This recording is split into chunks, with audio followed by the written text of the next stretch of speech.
How to bid automatic bidding on eBay. Hello everybody, welcome back to our channel. In today's video, we are going to guide you step by step how you can do it. So let's get started without any delay. First of all, you can head over to eBay, and once you head over to eBay, the next thing you can do is you need to go ahead and locate up the product that you would like to bid. So just go ahead and locate up the product, and then you need to essentially need to outbid the other automatic bidders. So once you look up the product, you should be finding a bidding option. Just go ahead and tap on it, and you can set up a higher maximum bid. And automatic bidding is the standard way eBay auctions work, meaning that your bid is interpreted as a maximum allowance price.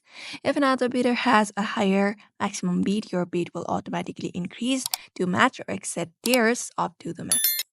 So that is only the way you can bid automatic bidding on eBay for now. So I hope this video was helpful. Give it a thumbs up and subscribe for more tips and tutorials, and we will see you in another video.